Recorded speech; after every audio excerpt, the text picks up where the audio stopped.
নারায়ণগঞ্জের ৭ খুনের প্রায় ৩ বছর পর মামলার রায় ঘোষণা হচ্ছে আজ। ৩৫ জন আসামির মধ্যে এখন পর্যন্ত গ্রেপ্তার হয়েছে ২৩ জন। রায়ে আসামিদের সর্বোচ্চ শাস্তির আশা করছে নিহতদের স্বজনরা। ২০১৪ সালের ২৭ এপ্রিল দিনটি ছিল রোববার। ভর দুপুরে ঢাকা নারায়ণগঞ্জ লিং রোডে গাড়ি থামিয়ে উঠিয়ে নেওয়া হয় তখনকার নারায়ণগঞ্জ সিটি কর্পোরেশনের প্যানেল মেয়র নজরুল ইসলাম সহ ৫ জনকে। একই সময়ে আরেকটি গাড়িতে থাকা প্রবীণ আইনজীবী চন্দন কুমার সরকার ও তার চালককেও অপহরণ করা হয়। পরদিন নজরুলের স্ত্রী সেলিনা ইসলাম বিউটি সে সময়ের ওয়ার্ড কাউন্সিলর নূর হোসেন সহ ৬ জনকে আসামি করে ফতুল্লা থানায় অপহরণের মামলা করেন। ঘটনার ৩ দিন পর ৩০ এপ্রিল বন্দর উপজেলার শান্তিনগর এলাকায় শীতলক্ষা নদী থেকে হাত পা বাঁধা অবস্থায় নজরুল ও চন্দন সহ ৬ জনের মৃতদেহ উদ্ধার করা হয়। সবার পেটে ছিল আঘাতের চিহ্ন, প্রতিটি লাশের সঙ্গে বাঁধা ছিল ইট ভর্তি বস্তা।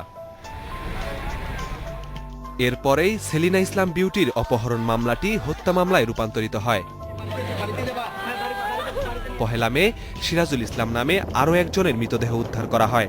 ৪ মে নজরুলের শ্বশুর অভিযোগ করেন র্যাবের ৩ কর্মকর্তা lieutenant colonel Tareq Sayeed Mohammad, lieutenant commander MM Rana ও মেজর আরিফ হোসেন ৬ কোটি টাকার বিনিময়ে ৭ জনকে অপহরণের পর খুন করেন। ৭ মে একই অভিযোগে আরেকটি মামলা করেন আইনজীবী চন্দন সরকারের জামাতা বিজয় কুমার পাল। ১১ মে হাইকোর্ট ৩ র্যাব কর্মকর্তাকে গ্রেপ্তারের নির্দেশ দেন। এর ৪ দিন পর মিলিটারি পুলিশের সহায়তায় ঢাকা সেনানিবাসের বাসভবন থেকে তারেক সাইদ ও মেজর আরিফ হোসেনকে গ্রেপ্তার করে নারায়ণগঞ্জ পুলিশ।